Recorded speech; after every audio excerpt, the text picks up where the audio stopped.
Welcome everyone. Today, we're diving into Chapter 2 of our medical assistant curriculum, focusing on vital signs. Understanding vital signs is critical for all healthcare professionals, as they are the key indicators of a patient's health status. This course is Med-K approved, meaning it aligns with industry standards. Before we begin, here's an overview of the full course. Chapter 2 is where we'll focus today, vital signs. This foundation will prepare us for topics like the circulatory and nervous systems in future chapters.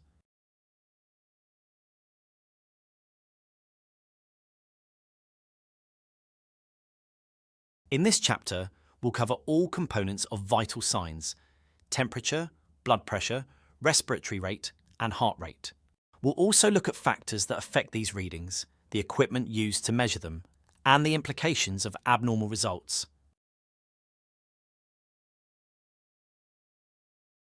Vital signs measure key physiological functions and help us assess a patient's general health. The main ones include body temperature, blood pressure, respiratory rate, and pulse. These readings can change due to many factors like age, weight, or even emotional state. Let's go over normal ranges for an average healthy adult. These serve as baselines. Temperature 97.8 to 99.1 degrees Fahrenheit. Blood pressure 120/80ths mmHg. Respiratory rate 16-20 breaths min. Heart rate 60-100 beats min. Any deviation from these values could suggest a medical condition or response to stimuli.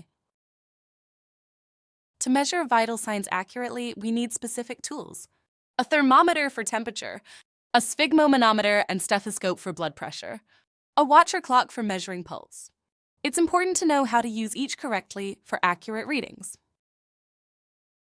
Body temperature reflects how much heat the body generates and loses.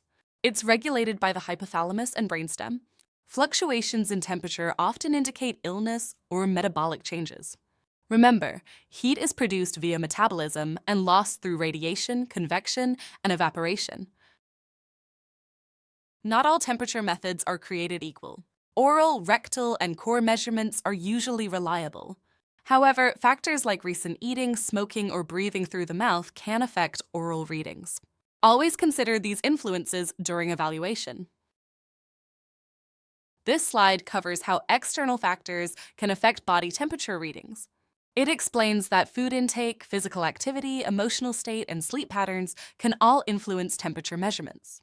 For instance, eating calorie-rich foods or engaging in exercise can raise body temperature, while poor sleep may lower it. Understanding these influences helps students appreciate why repeated or context-specific measurements are sometimes necessary. Skin-based methods like axillary or tympanic readings tend to be less accurate. The body uses the skin to regulate heat, so readings taken from the skin can vary widely and often don't reflect the true core temperature. Body temperature can also be influenced by outside factors. For example, eating calorie-rich food increases heat production, while low-calorie diets may lower body temperature. Alcohol consumption shows mixed effects. It decreases temperature during the day, but may raise it at night. Exercise, especially in adults, increases body temperature with sustained effort. In children, even light play can raise it noticeably. Mental and emotional states also influence body temperature. Excitement or stress can elevate temperature. Additionally, body temperature fluctuates throughout the day based on sleep patterns. It drops at night and rises toward morning. Sleep deprivation or shift work can disrupt this rhythm, affecting thermoregulation. Let's review the various sites where we can measure temperature. These include oral, rectal, tympanic ear, axillary underarm, vaginal, skin forehead, ingestible devices gut, temporal artery. Each method has unique advantages and limitations in terms of accuracy and ease of use.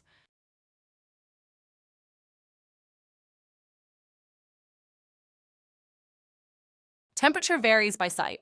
For example, rectal, vaginal, and tympanic readings approximately 99.7 degrees Fahrenheit. Oral approximately 98.6 degrees Fahrenheit. Axillary approximately 97.6 degrees Fahrenheit. It's crucial to note where the temperature was taken before interpreting results. The main device used to measure temperature is the thermometer. It has two key components: the sensor, like a mercury bulb, the display mechanism, such as a scale or digital screen.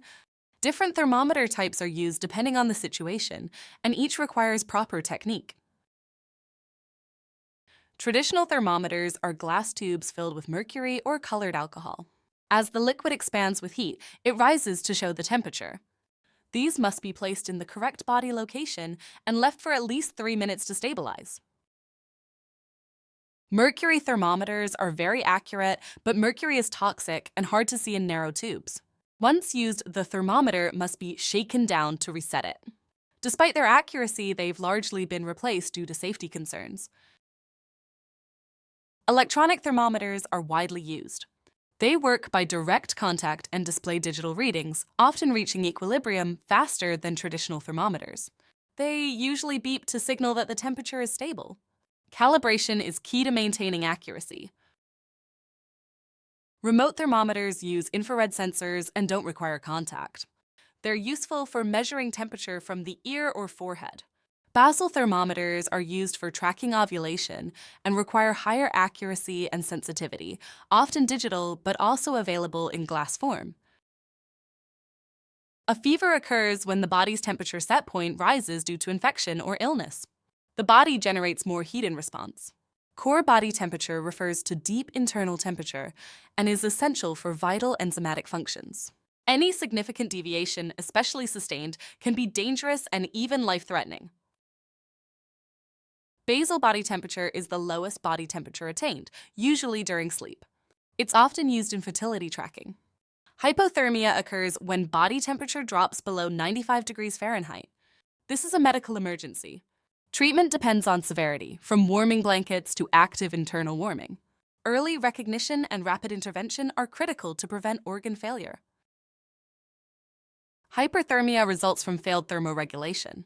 Unlike a fever, it's not caused by a raised set point. It can be triggered by heat stroke, drug reactions, or overexertion in hot weather. When body temperature reaches 104 degrees Fahrenheit or more, it's an emergency. Fever reducers like aspirin or acetaminophen are ineffective. Cooling the body is the priority. Thank you so much for being part of our learning community at that institute. We appreciate your hard work and dedication. If you have any questions or need extra support, don't hesitate to reach out to one of our instructors or visit us online today. We're here to help you succeed, and we can't wait to see what you accomplish next.